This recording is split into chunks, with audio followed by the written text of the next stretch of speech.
De retour sur le plateau de la Tranche Info, place maintenant au focus, une heure de débrief sur l'actualité locale. Et ce soir, l'actualité, ce sont des jeunes, justement, des jeunes qui entreprennent. Et nous avons donc sur le plateau Maëlle Félix Henry, qui est directrice d'IRESA. Bonsoir. Bonsoir. Donc vous organisez très prochainement le sommet Think Big. C'est surtout Business à Longueur qui sont, ce sont nos partenaires. Hein. Un son sorti d'outre-tombe. Merci Yann. Non, c'est parce que c'est une big, tu vois. Donc les idées font interférence. Oui, c'est bon. Donc oui, c'est organisé par Business Island Girl et je fais partie des intervenants en tant que directrice générale d'IRESA. Et effectivement, on a le plaisir de mettre en place ce sommet 100% gratuit et virtuel ce week-end. La dernière opération que vous avez faite était exclusivement dédiée aux femmes. Yes. Là, c'est plus open déjà? Alors, c'est plus open. Alors, c'est toujours focus quand même sur l'entrepreneuriat féminin parce que c'est un secteur qui doit être développé et qui mérite vraiment une attention particulière, surtout dans ces temps de crise. Néanmoins, ça reste quand même un sommet qui est ouvert à tout le monde. D'ailleurs, il y a des intervenants qui sont masculins. Il y a Zaté Prétérit, il y a Izzy Kelenga, il y a le fondateur de Trace. Ce sont des hommes, en fait. Hein. Donc, ça ne veut pas dire parce que effectivement, la cible première étant des femmes, que ce n'est pas ouvert à tout le monde. Très bien. Très bien. Et d'autre part, nous avons toute une équipe d'hommes, par contre. Allez, pas femme avec autres, messieurs. C'est tendu quand même. Exceptionnellement, ils nous ont abandonnés ce soir. Ah, il y en a quand même. Ouais, malheureusement. Ok, majoritaire. Vous allez nous expliquer ça. Donc, nous avons Gérald de Saint-Pierre qui est sur le plateau avec nous. Bonsoir, Gérald. Bonsoir. Gérald qui fait partie d'ailleurs du projet de rachat de géothermie surbouillante. Gérald qui sera aussi présent demain, puisque Monsieur Bougré, on avait parlé d'une deuxième partie, et Monsieur Bougré et le professeur Omotunde ont donc validé pour demain. Donc on a attendu sur la géothermie.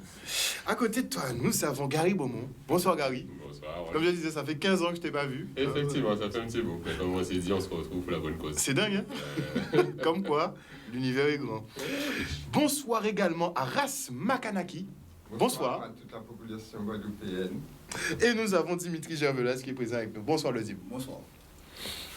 On va commencer avec Maëlle quand même, honneur aux femmes, et après vous nous expliquerez pourquoi vos femmes ont déserté le plateau ce soir. Donc, organisation de ce sommet Think Big. Est-ce qu'on a en droit déjà de penser big en pleine période de crise ? Ah, mais totalement. Je pense que c'est justement l'occasion de se réinventer, de rebondir, de penser à de nouvelles opportunités, puisqu'on a justement un temps qui est un peu plus calme, qui est plus serein à la réflexion. Et peut-être moins à l'action, mais à la réflexion. Et donc, du coup, c'est l'occasion de voir quelles sont les opportunités qu'on peut saisir pour pouvoir justement être opérationnel lorsque la reprise sera effective. Mais ça, on voit bien que il y a cette partie, mais aussi paradoxalement, il y a des champs d'intervention qui explosent, notamment. Il fallait déjà sur le secteur, on va dire. Il fallait déjà être positionné. Non, ou tout simplement rebondir. Je pense que c'est ça aussi, parce que là, ça fait quand même 1 an que nous sommes en pleine crise sanitaire.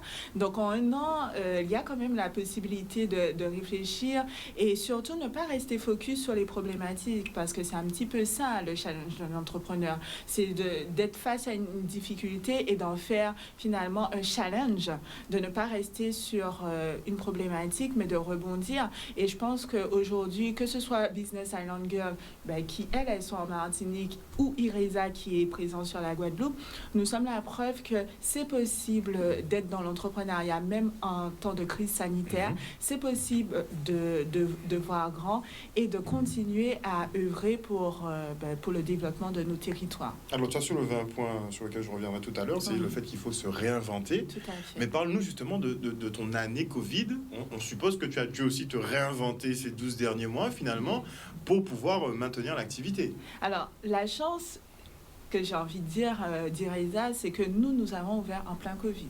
Donc, Donc vous êtes des habitués du Covid. non, mais nous, enfin, vraiment, on est parti sur un challenge qui est énorme. Il faut bien comprendre que c'est un prix parti qui aussi nécessite de se réadapter par rapport au prévisionnel, hein, parce que clairement, on aurait voulu faire plein d'événements, on aurait voulu même faire une inauguration en grande pompe, et c'était pas possible. Donc, se faire connaître, faire du bruit autrement, justement au travers des réseaux sociaux. Donc, on est très actifs sur Facebook, sur Instagram, parce que, ben, justement, aujourd'hui, on n'a pas la possibilité forcément de rencontrer notre public, mais par contre, on a encore la possibilité de discuter avec lui au travers des réseaux sociaux. Donc, ça, c'était un premier prix parti. Le deuxième a été justement, ben, de se servir de ce temps pour construire une offre de formation qui est plus costaud, qui répond réellement à des besoins ciblés, et que ce soit au niveau d'IRESA, que ce soit au niveau de Business Young Girl, c'est vraiment ce qui a été fait. Parce que je collabore avec ces jeunes femmes qui sont Mina et Flo. Ce sont, comme j'ai dit, hein, de Martiniquaises, et vraiment, on prend le temps de bien faire les choses, de construire des offres de formation et d'accompagnement sur mesure, et qui soient encore plus ciblées, puisque là, on a le temps d'y réfléchir. Donc là, vous avez vraiment ciblé. Est-ce que vous avez réussi, on va dire, à cerner un peu les secteurs d'activité qui seront très porteurs et sur lesquels on doit assurer des formations? Oui, tout à fait. Le digital se développe énormément. Oui. On voit bien l'explosion du digital, mais aussi parallèlement au technique marketing qui change, parce qu'aujourd'hui, au niveau du marketing communication, hein, alors au niveau du marketing, on n'envoie plus que des newsletters pour envoyer des newsletters. Il faut que ce soit des newsletters qui sont porteurs de sens, porteurs d'informations, porteurs de... Déjà des newsletters qu'on va ouvrir. Tout à fait, mais il y a des techniques pour ça. D'accord? Donc, on l'apprend notamment en formation. On apprend aussi à comment impacter aussi, lorsqu'on est en situation de face à face, la personne qui est en face de nous, comment être percutant, passer le message de manière effective. Et ça, tu vois, c'est des occasions qu'on a justement pour se former. Et on invite justement tous les entrepreneurs des îles à aujourd'hui bénéficier de ce temps qui, en période de Covid, pour pouvoir monter en compétences, pour pouvoir investir en eux et pour pouvoir justement être prêt à repartir de plus belle. Vous êtes du genre à faire des formations, les gars? Bienvenue. Oui, formation continue. Toujours. Formation continue, oui, malheureusement. Pourquoi malheureusement? Heureusement, oui. Comme je vous ai dit, hein, je suis habitué avec ce mot depuis la dernière fois. Je suis obligé de piquer un peu pour avoir le retour. Voilà. Très bien. Donc vous êtes un peu pour la formation tout au long de la vie finalement. C'est le choix. Ouais. C'est le choix et c'est devenu plus ou moins un conseil et que je vais laisser Gary, justement responsable en communication, un peu déclencher la machine. On y va, Gary? Tout à fait, non, c'est justement conseillé, et c'est là aussi l'objectif d'Acadie, en fait, c'est de fédérer un peu tous ces acteurs qui veulent aller dans le même sens, donc, notamment IRESA, où le rôle d'Acadie dans ce sens-là, avec IRESA bien sûr, ce serait de justement sensibiliser ces entrepreneurs-là qui ont ce besoin de formation, mais qui ne savent pas forcément peut-être comment atteindre cette formation, comment, qu'est-ce qu'ils ont cotisé pour leur CPF, etc. Souvent, ils sont même pas conscients qu'ils ont cotisé effectivement pour des formations. Alors que tout au long dès qu'on travaille, on sait qu'on cotise, mais les gens ne savent pas comment utiliser justement leur CPF. Donc, ACA2 serait là justement pour accompagner ces entrepreneurs, pour justement les diriger vers IRESA. Voilà. Donc vous, ce serait plutôt trouver le financement, IRESA sur les formations, mais vous, c'est plutôt le financement, trouver la façon de leur faire intégrer. On est en train de développer un partenariat sur un plateau. C'est excellent, mais bon, pourquoi pas? Voilà, c'est vraiment... On think big. Et now. C'est l'objectif. La puissance du réseautage. D'ailleurs, c'était une thématique qu'on a développée ce midi en live avec Business Island Girl. La puissance du réseautage, saisir des opportunités. Là, on se rencontre, il y a certainement des choses à faire ensemble, et c'est très important. Et justement, le Covid a un peu renforcé le réseau. Les agriculteurs ont compris qu'ils pouvaient fonctionner sans forcément avoir accès aux grandes surfaces, juste en étant basés sur le réseau. Donc, est-ce qu'on a, j'ai une question pour tout le monde, est-ce qu'on a le luxe d'avoir 150 000 réseaux en Guadeloupe, de réseau entrepreneurial? Même plus. On pourrait? Ou bien il faut... Même plus. Justement, vous me faites déjà parler par rapport à demain. Et c'est bien, c'est dans le cadre de notre association. C'est ce qu'on a pu appeler les circuits courts économiques. Donc un circuit court économique n'a pas forcément une base en fait de métier. Donc elle peut être portée déjà sous n'importe quelle forme juridique. Et il suffit simplement de suivre ce qu'on appelle un cursus ESS, économique, social et solidaire, pour pouvoir l'octroyer. D'accord. Donc par l'ESS, on aurait peut-être moyen... Ok. Faire bénéficier à même, on va dire, 45% de la population, peut-être de revenus convenables, en sachant qu'ils partent dans des formations continues. Casa pour demain. Parce que là, je vais m'emballer et on risque de rester là-dessus. On va revenir sur les formations à IRESA, parce que la formation tout au long de la vie, je veux bien, mais il faut quand même avoir le temps. Justement, au niveau d'IRESA, on propose justement des formations modulaires et sur mesure. C'est-à-dire qu'un entrepreneur, nous sommes conscients qu'il n'a pas le luxe de rester durant 1 an en formation. Et nous, notre challenge, c'est justement de pouvoir lui proposer d'avoir une formation en fonction de ses besoins. Donc, on prend le temps d'avoir un entretien préalable avec ce porteur de projet de manière à définir quels sont ses besoins, quelles sont ses attentes et de lui proposer un format qui est adapté à ses disponibilités. C'est vraiment ça. D'accord, donc avoir du sur-mesure, il n'y a pas à se prendre la tête. Exactement. C'est-à-dire que ça peut être une formation sur 1 semaine juste pour acquérir une compétence ou une formation sur 1 mois pour acquérir vraiment un bloc, un ensemble de blocs de compétences puisqu'on se repose sur un référentiel bien précis.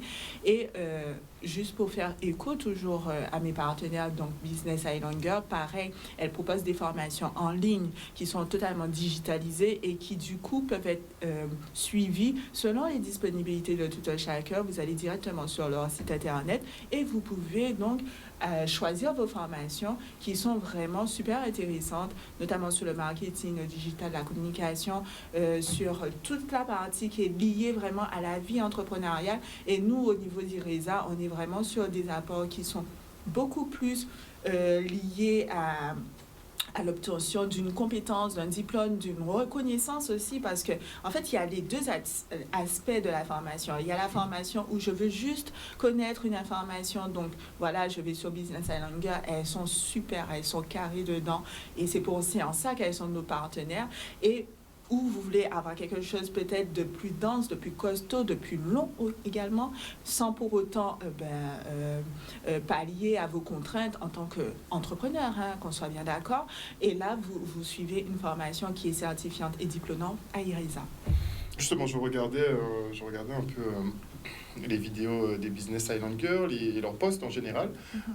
Et à un moment donné, elles ont souligné quelque chose qui était assez intéressant, c'est de pouvoir estimer sa valeur. Estimer sa valeur et la valeur de son produit. Comment on fait ça? Mais c'est une question globale. Comment on estime sa valeur en tant que chef d'entreprise finalement et la valeur de nos propres produits? Même si on est toutefois, on vient de conclure un partenariat, je pense que les gens ils vont vite se dire ouais bon ben voilà, ils ont projeté quelque chose, mais apparemment ils ont une suite logique en fait des choses. Donc lorsqu'on parlait tout à l'heure là d'apprentissage ou encore de formation continue, il y a ce qu'on appelle 2 termes qui sont adaptés actuellement à notre méthodologie, et c'est se créer en fait des outils soit de performance, soit de qualité ou quantitatif. Donc lorsqu'on parle du quantitatif et de qualité, ça veut dire quoi? Partir sur des référentiels qui vont nous permettre d'établir des diagnostics ou encore permettre à cette personne ou cet individu, quel que soit son niveau, d'être dans une phase d'introspection, d'auto-évaluation et d'autorégulation qui va permettre d'avoir le bilan. Et c'est dans l'auto-introspection que tu décides si tu vaux des millions ou pas? Par contre, dans l'introspection, assez souvent, ce qu'on a pu constater, c'est que beaucoup se minimisent. Il y a très peu qui voient le million. Elle faisait référence. Il y a très peu qui voient le million. C'est pas ça. En fait, oui, il y a cette partie de faire le diagnostic, etc. Mais maintenant, pour passer à la phase supérieure, parce que l'idée, c'est justement de de muscler un peu cette confiance en soi, ça passe par le mindset. Et le mindset, ça se travaille au quotidien. Ça se travaille également grâce au fait que on rencontre des personnes qui nous font nous rendre compte justement de nos compétences, de la valeur de ce qu'on fait.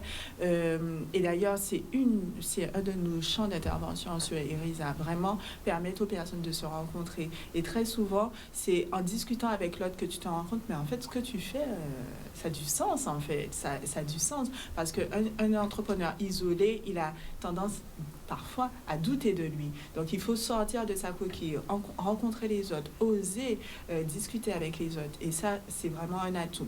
Au-delà de ça, il y a également justement ce type d'événement comme celui qui est le sommet Think Big, et pas que, puisque Startup.gp, par exemple, ils organisent, et je suis également intervenante sur ce forum qui est virtuel également. Ce sont des moments qui sont en plus gratuits, ouverts à tous, où vous pouvez juste avec un clic gagner en confiance en fait. Parce que vous allez entendre des témoignages d'autres entrepreneurs qui sortent pareil de la Guadeloupe ou de la Martinique, en tous les cas des ou de la Jamaïque pour cette année, puisque de la Jamaïque pour cette année, qui sortent des îles comme nous-mêmes et qui vont vous témoigner de leur expérience. En fait, ils sont également partis de rien. Ils sont également partis de nos îles. Ils sont également partis en faisant petit au début et en progresser. Et c'est vrai que quand on entend tous ces témoignages mis bout à bout, on se rend compte qu'en fait, si lui, il peut le faire, moi, je peux le faire. Des témoignages inspirants, en fait. Yes, c'est exactement ça. Et je pense qu'on a besoin de ça en tant qu'entrepreneur, en tant que porteur de projet, que ce soit d'ailleurs au niveau entrepreneurial ou même au niveau associatif, parce que quand on porte une association, on est porteur de projet, nous sommes d'accord.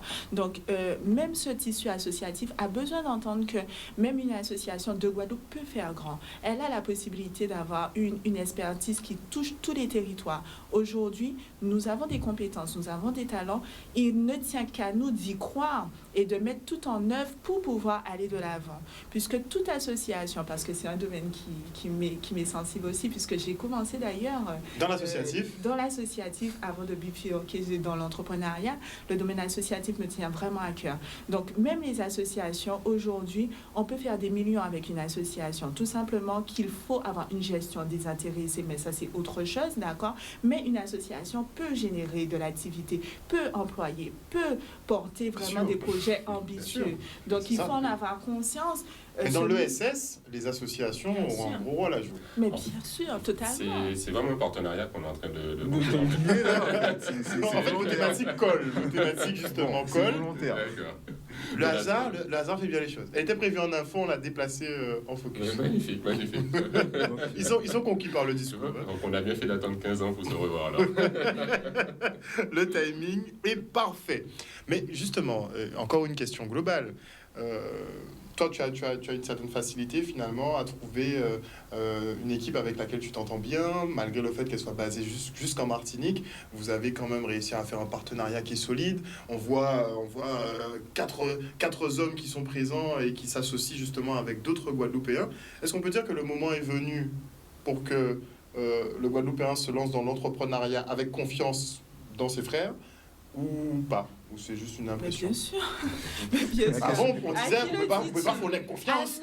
Non, du tout. Moi, je tiens un discours à l'opposé de tout stéréotype. De toutes les manières, je pars sur le principe que si tu penses négatif, il va t'arriver du négatif. Oui. Je suis entourée également de 3 associés hommes, d'accord? Et mes 3 associés, au début, je ne les connaissais pas. Je ne connaissais plus qu'un seul, en fait, qui est un ami d'enfance, mais les 2 autres, je ne les connaissais pas. Il a fallu pour que je passe à plus grand, à plus structuré, que je m'associe avec d'autres personnes. Et ça passe aussi par la confiance en l'autre, d'accord? Qui n'ose pas faire confiance n'aura pas la possibilité de faire plus grand et d'aller de l'avant. Donc, c'est capital de faire confiance à l'autre. Bien entendu, ça n'exclut pas qu'on soit vigilant. Le contrôle... Pas forcément le contrôle, mais qu'on soit vigilant. Je pense qu'il y a des points d'alerte, tu sais si ou pas tu dois faire confiance à quelqu'un. Et c'est en s'ouvrant aux autres que de toutes les façons, on évolue. Ah oui, d'accord avec ça? Parfait. Ouverture? Vraiment parfait. Ouverture, je pense qu'ACADU est bien placé pour ça, justement. Dans le sens où on est vraiment... l'objectif d'ACADU, c'est vraiment fédérer le maximum d'acteurs de notre territoire à l'ESS, donc à l'économie sociale et solidaire.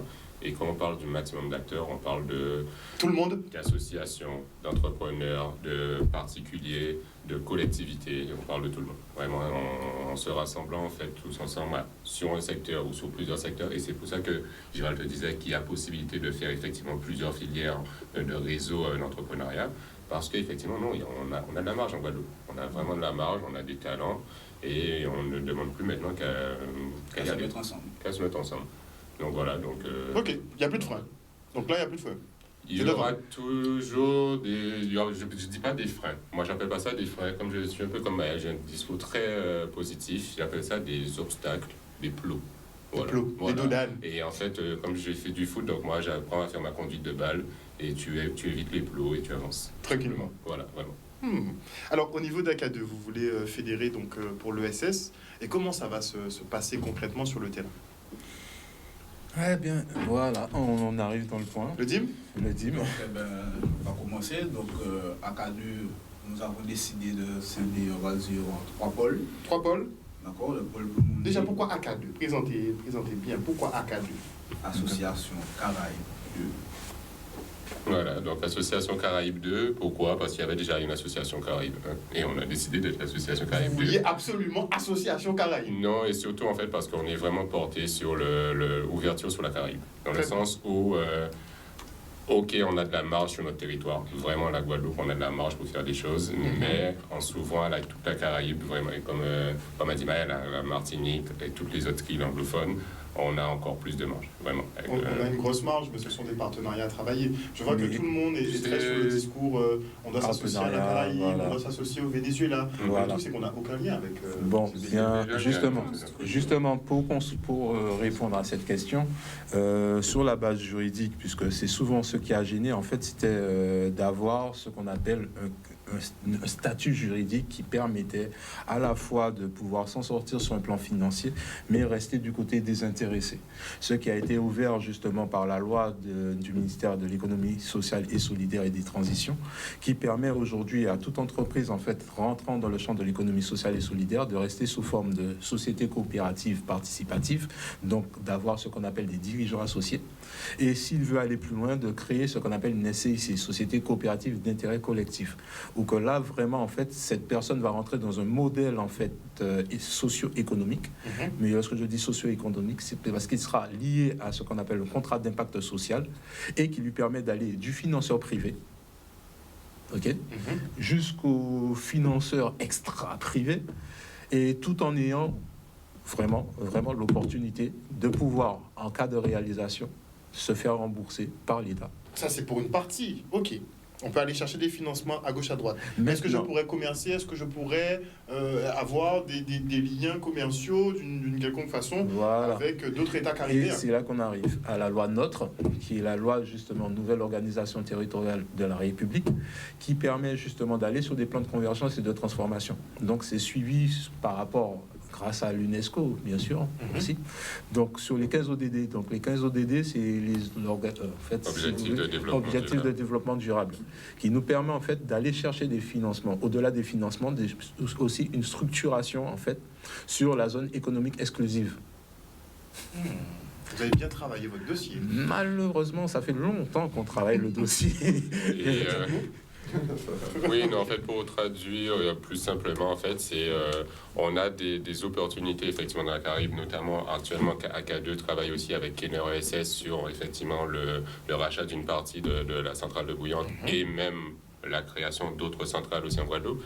AK2 aussi se lance aussi sur le BTP chanvre. Donc le BTP chanvre, c'est utilisé. Donc on va y arriver, voilà. Donc c'est vraiment en fait utiliser en fait tout notre environnement et même par rapport aux centrales, aller plus loin parce qu'il y a aussi des zones de la Caraïbe où on peut aussi mettre aussi des centrales géothermiques. Ah, monsieur Bougré a déjà dit que la centrale peut alimenter la Guadeloupe et plusieurs pays de la Caraïbe si on le veut. Et voilà. Ce qui va nous permettre justement de rentrer sur cette forme juridique, c'est juste qu'on a signé avec l'OECO. Donc effectivement, la Guadeloupe fait partie des organisations d'État caribéennes orientales. On n'est pas membres associés. En fait, on n'est pas 10 membres de droit, mais malheureusement, qu'est-ce qui se passe, c'est que l'État en fait cautionne je dis bien l'État cautionne, c'est que la Guadeloupe est cofondateur de l'OSCE, donc des États caribéens. Mais malheureusement, ils ont signé par la suite à cause de ce qu'on appelle des traités en fait financiers qui, vous savez, on était anglais, après bon, on a été racheté, échangé avec le Canada entre-temps. Bon, si c'est pour entrer dans l'histoire en elle-même, ça sera trop loin à expliquer. On nous a beaucoup négocié. Voilà, on nous a beaucoup négocié. Donc aujourd'hui, qu'est-ce qui se passe? Il ne peut plus nous négocier. Donc en fait, quand il dit de droit, créez vos conseils citoyens, mettez un peu vos politiques à côté, créez justement ce qu'on appelle un marché économique, puisque vous êtes exclusive. Donc, vous êtes une zone non interconnectée, vous avez la spécificité justement de gérer le plus grand espace maritime actuellement de transit international. Ça. Voilà. Ça rapporte beaucoup d'argent. Ça rapporte. Lorsque on parlait dernièrement sur le plan de géothermie, les quelques 8 milliards d'euros, 800 millions quelquefois qui sont perdus, c'est pas du pipeau. Sur la partie justement agricole, ce qui nous embête beaucoup, c'est qu'on n'a pas su développer en fait certains axes qui étaient déjà liés en fait à une économie circulaire, donc qui faisait déjà partie de plans, d'où la création de l'octroi de mer, qui a permis à nos politiciens aujourd'hui de se mettre dans un état de droit. Il n'y a pas d'octroi de mer, il n'y a pas de budget protection régional. Donc apparemment, ce que je n'arrive pas à comprendre, pour soi-disant politiquement parlant, la Guadeloupe qui rapportait rien à la France. Mais bon, on va pas rentrer dans ce type de base. Maëlle voulait dire un mot justement sur les échanges caribéens. Quoique. Oui, alors... Rapidement, parce qu'on m'a marqué la pub. Eh ben, tout simplement pour dire que de toutes les manières, les échanges sont possibles, au-delà du fait qu'il faille des accords, etc. Mais il faut aussi oser aller vers l'autre et se déplacer aussi, parce que trop souvent, on essaie de faire des choses à distance, etc. Mais rien ne vaut une bonne discussion. Prise de contact. Yes, en face à face, parce que ça permet justement de tisser des liens particuliers avec nos interlocuteurs.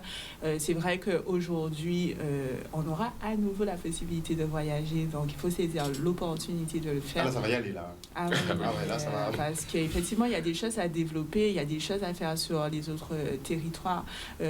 On parle de la Martinique, mais également de la Guyane, qui est... en plein développement. Voilà, il y a énormément de choses à faire, notamment au niveau de la formation professionnelle. Donc, osez vous déplacer, osez aller rencontrer l'autre, parce que je pense que c'est quand même une des clés pour pouvoir nouer des partenariats, et ça commence par là. On se quitte pour une petite page de publicité. On revient avec nos invités en plateau. De retour sur le plateau du Focus, nous sommes toujours en présence de nos entrepreneurs et on va poursuivre le débat avec une nouvelle thématique que j'attends quand même depuis des mois, puisque vous voyez fleurir en Guadeloupe depuis un an maintenant. Je crois qu'il y a une bonne quinzaine de boutiques qui a éclos à travers tout l'archipel, qui sont spécialisées dans le CBD, donc dans le cannabis, qu'on appelle le cannabis thérapeutique. Elodie, vous allez vous lancer dans l'aventure apparemment. Pas forcément dans l'aventure du CBD spécialement, c'est pour ça que pour commencer, donc, nous lançons la sensibilisation chanvre vs cannabis, parce que déjà... Mais ça, chanvre, cannabis... Dans ta tête, ça t'inspire quoi? Chanvre? Chanvre, je vois plus le chanvre pour, je sais pas, faire des cordes, des choses comme ça, des vêtements, je vois plus ça dans les vêtements, des choses comme ça. Cannabis? Et cannabis, je vois plus la fleur, effectivement, cannabis. Est-ce que ce n'est pas la même plante? Ah oui, c'est exactement... Voilà. C'est quasiment la même chose. Comme si on essaie de différencier la noix de coco d'ici, la noix de coco de là-bas. C'est que c'est un faux débat en fait. Chanvre cannabis, c'est faux débat. C'est chanvre. Ok. C'est tout. Ok. Maintenant, après, il y a des catégories de chanvre.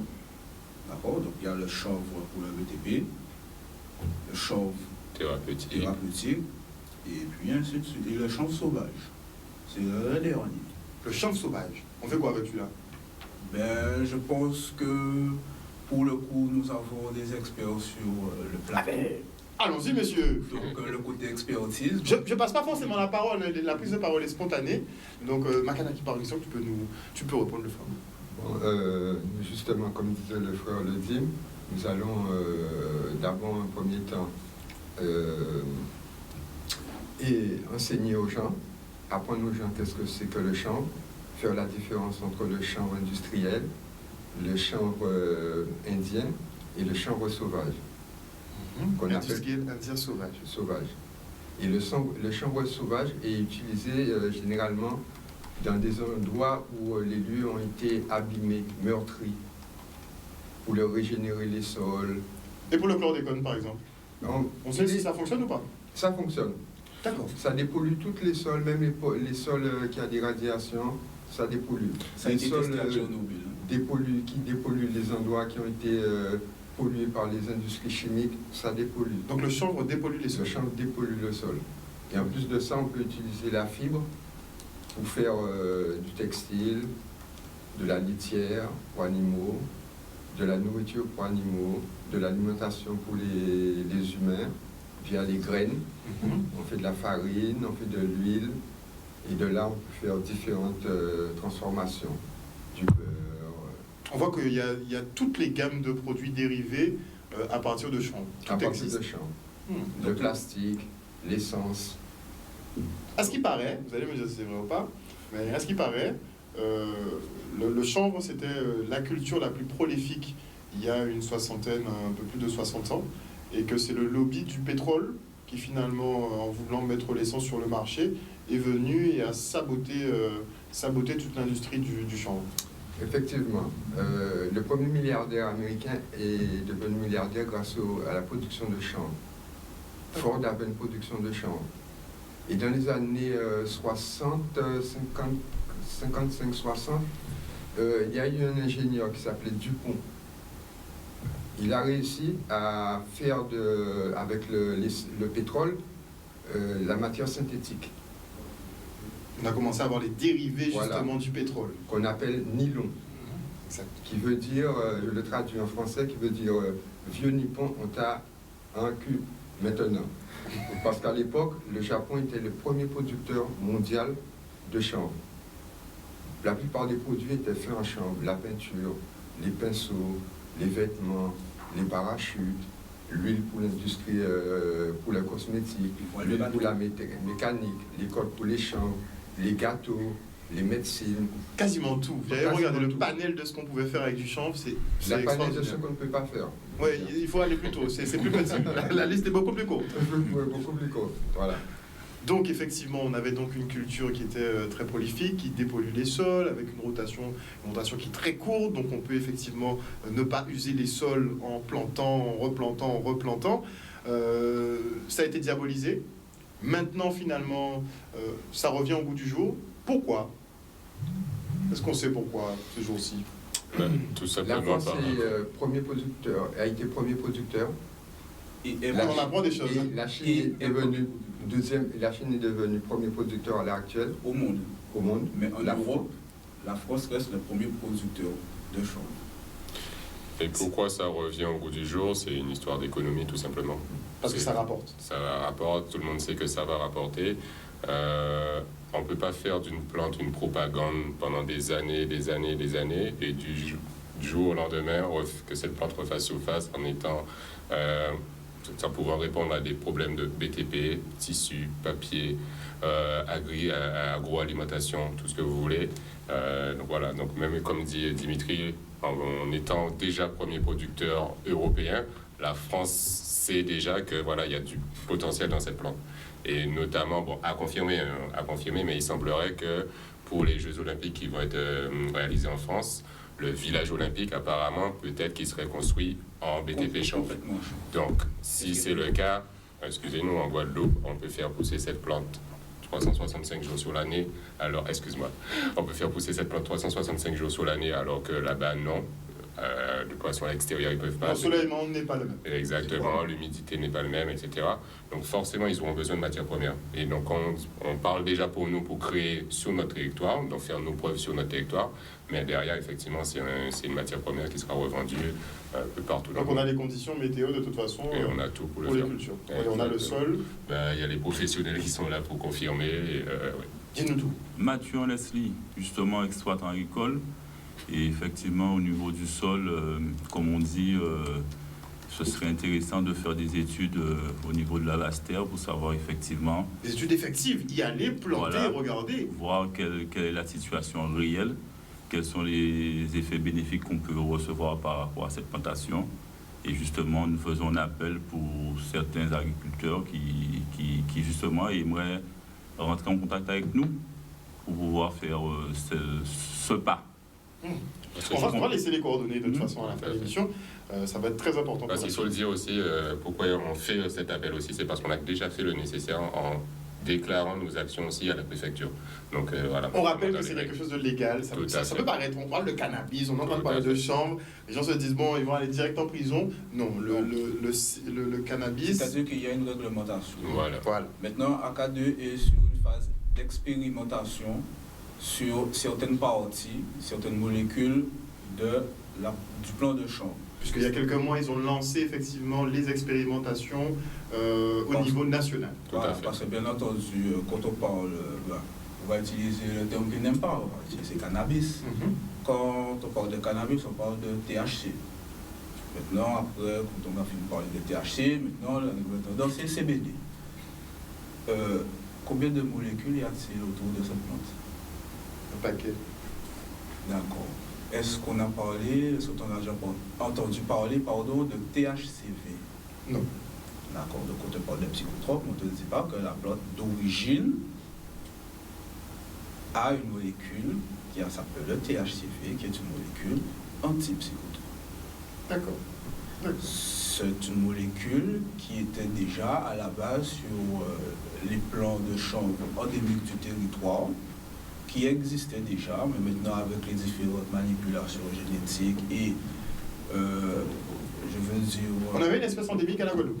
Oui, deux espèces endémiques à la Guadeloupe. On appelait la rouge à l'époque et la mango. La rouge et la mango. Fil rouge. Fil rouge et mango. Fil rouge et mango. Qui venait de Panama. Parce que lorsque les Guadeloupéens ont été faire le canal du Panama, ils ont ramené des graines de colombiennes rouges et colombiennes jaunes en Guadeloupe.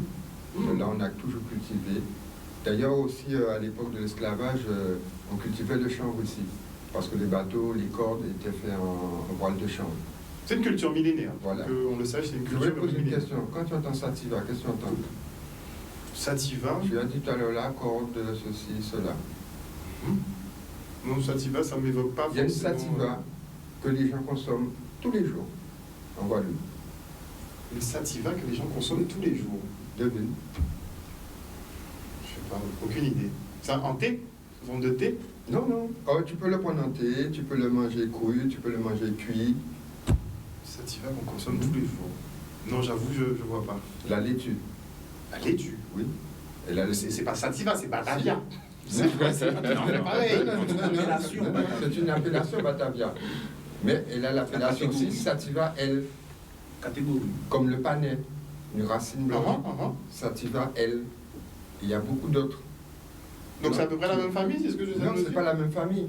Mais il y a beaucoup d'autres plantes qui ont cette appellation de Sativa L. D'accord.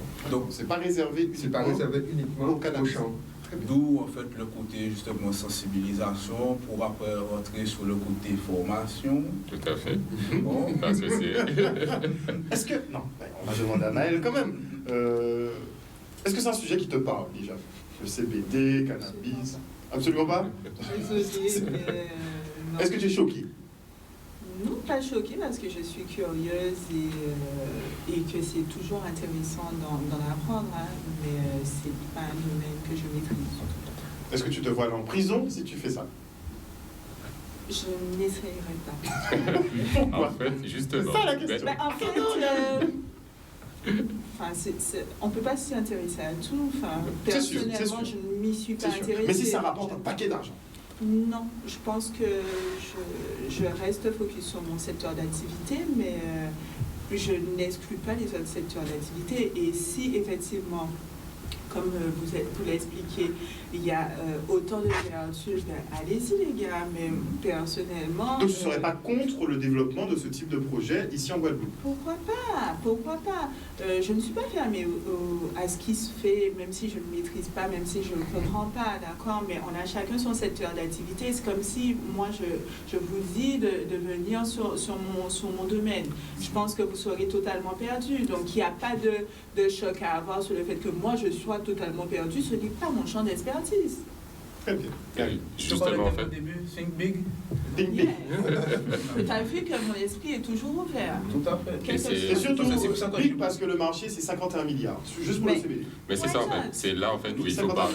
Mais c'est là, en fait, où il faut poser peut-être la question autrement à Maël. Parce qu'effectivement, lui parler de CBD comme ça, pour quelqu'un lambda, non, effectivement, c'est pas consommatrice ou quoi que ce soit, elle va te dire non, pas forcément.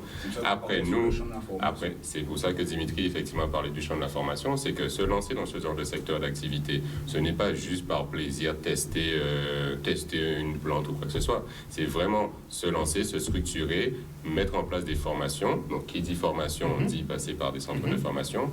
Pourquoi on irait créer un nouveau secteur qui pourrait créer des emplois, etc., pour envoyer nos jeunes se faire former au Canada ou en France? Autant faire nos formations directement ici. Ils vont faire rentrer les Canadiens en Guadeloupe. Ben justement, c'est là où on doit travailler. Alors on peut les faire, tu veux dire qu'on peut les faire en local? On peut les faire nous-mêmes, exactement. C'est là où on doit travailler avec nos centres de formation.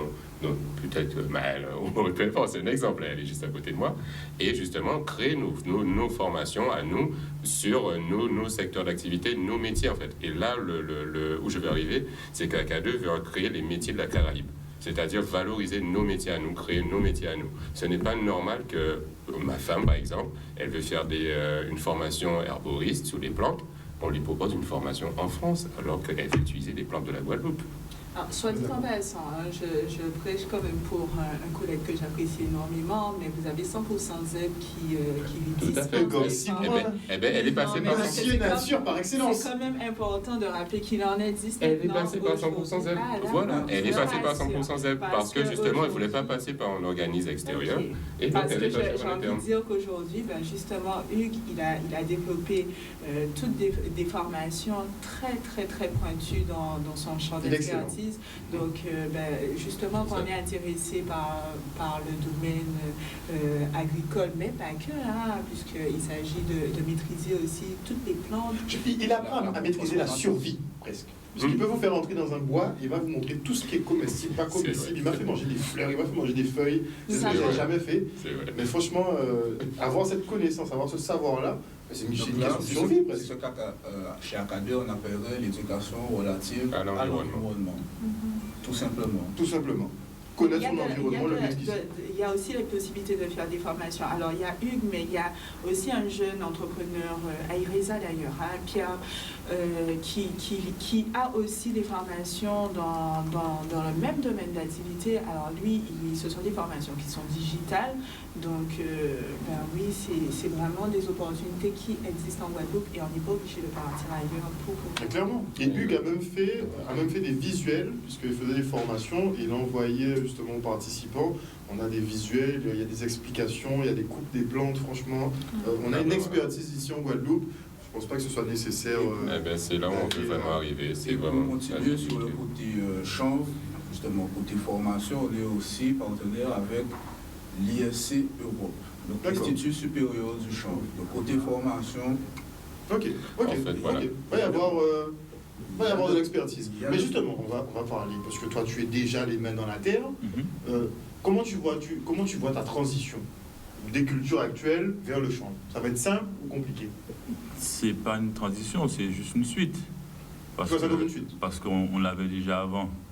De toute façon, avant, à l'époque, on faisait ce qu'on appelle le jardin créole. Et si on voit en ce moment, on revient au jardin créole et on voit le bienfait que le jardin créole peut nous rapporter.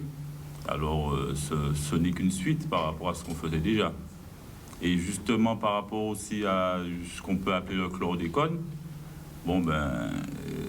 Basse-Terre, ce serait déjà peut-être un premier créneau pour pouvoir déjà tester et justement avoir des gens qui peuvent nous suivre pour savoir quel est le vrai problème, quelle est la situation, comment on peut faire du concret. Donc pour toi, tu vois ça juste comme une continuité. Une continuité. Il n'y a pas d'obstacle, on peut y aller. Il faut juste avoir le soutien de la population qui comprenne réellement qu'on a une dynamique pour pouvoir progresser, pour pouvoir avancer. Alors, dès que la population est avec nous et nous suit, bon, ben, il n'y a pas de problème. Hein. On rappelle que le marché, c'est 51 milliards de dollars. Je voulais juste que tu le répètes. Voilà. Mais clairement, il faut comprendre, ce que ça fait. C'est très porteur d'emploi. C'est-à-dire que là, on fait des filières avec ça. Voilà, on a fait plein. C'est-à-dire qu'on peut aller sur l'énergie, on peut aller sur le textile, on peut aller sur ce qu'on a tout à l'heure, le médicament, on peut aller sur la nutrition, on peut aller sur le bien-être, l'huile de massage, plein de trucs. La technologie aussi, il y a le plastique. Franchement, c'est du plastique, mais du plastique vert. Voilà. Il faut un peu arrêter les dérivés du pétrole. Oui, on nous a promis ça pour 2050. Mais du plastique vert transparent aussi. Oui, on peut. Du plastique vert opaque aussi. Plastique éco. On peut tout plastique faire. Éco. Concrètement, on peut tout faire avec. On peut tout faire avec. S'habiller, faire une maison. On peut vivre avec ça. On fait ça et on vit avec ça. Et on a la nature qui est suffisamment prolifique pour nous mettre sur le marché. Est-ce que vous avez déjà étudié les surfaces qu'on pourrait, en termes de surface qu'il faudrait exploiter? S'il faut mettre 10 000 hectares à disposition, je sais pas. On prend. Donc justement, c'est-à-dire que c'est là où le fait de réunir les différents acteurs sur le territoire devient important. Comme ça, ça nous permet de faire un diagnostic des faisabilités, des moyens. Voir les terrains qui sont disponibles, les associations.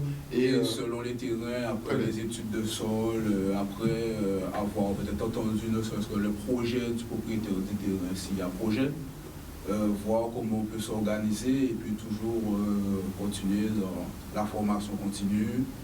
Et de l'accompagnement. Surtout. Voilà. Toujours essayer dans le secteur de l'économie solidaire et sociale, développer le territoire avec une économie en circuit court, tout simplement. Circuit court, et on retiendra circuit court, et on retient aussi économie sociale et solidaire, puisque c'est l'un des seuls modèles économiques qui serait viable pour nous, au vu de notre taille, même si on est dans le bassin caribéen, même si on a des partenariats, au vu de notre taille, on ne pèse rien sur le marché international, et donc il faut qu'on trouve des solutions. En tout cas, merci beaucoup, messieurs, de nous avoir éclairés justement sur cette nouvelle opportunité, surtout cette nouvelle opportunité. Je tiens à préciser quand même qu'il y a des jeunes Guadeloupéens sur ce plateau ce soir, mais que moi j'ai des échos de moins jeunes Guadeloupéens qui sont fortement sur le créneau, et des gros chefs d'entreprise guadeloupéens. Ils veulent manger aussi dans ce gâteau-là, puisque techniquement il est extrêmement viable. On a les essais au moins jusqu'à 2030, donc il y a un petit flou artistique jusqu'à 2030. Donc en tout cas 51 milliards l'année. Moi c'est ce que je retiens. 51 milliards l'année. C'est énorme. Et on va se quitter en rappelant les dates justement du Think Big de Maëlle. Le Think Big, ce sera du 22 au 24 de ce mois-ci. Donc, vous avez la possibilité encore de vous inscrire sur le site internet www.thinkbig. C'est important puisque l'événement se fera en ligne, il est 100% gratuit. Donc, saisissez cette occasion justement de bénéficier de l'expertise. Il y a quand même plus d'une dizaine d'experts qui sera au rendez-vous et qui sera là pour vous donner un peu de leur temps. Merci beaucoup à toi d'être venu sur ce plateau ce soir. Merci à vous. On se reverra. Je pense qu'on je peux juste donner deux petites dates en fait. Donc, oui, rapidement, oui, Acadeux est présent dans le restaurant Culture, donc tous les jours et tous les samedis pour la partie sensibilisation chanvre. Donc c'est vraiment mettre en avant cette plante au niveau de la population. Et aussi on a un événement qu'on organise sur Zoom, donc le 4 juin, qui sera un événement autour de l'ESS. Donc le nom de l'événement c'est Coup de main versus ESS, qui différence. Donc c'est vraiment ouvrir le SS à tout le monde et présenter les actions d'Acadeux. Culture qui fait un gros job sur Pointe-à-Pitre, on salue Vador, on salue Willem. Oui, exactement. J'adore ce qu'il fait. Oui, non, vraiment, c'est une super équipe. Un dernier petit focus aussi, parce qu'au niveau des RESA, on va reprendre notre activité et on vous donne rendez-vous prochainement au niveau de notre espace à Jarry pour les focus experts avec un expert comptable, une juriste, enfin une avocate plus exactement et une spécialiste en marketing digital.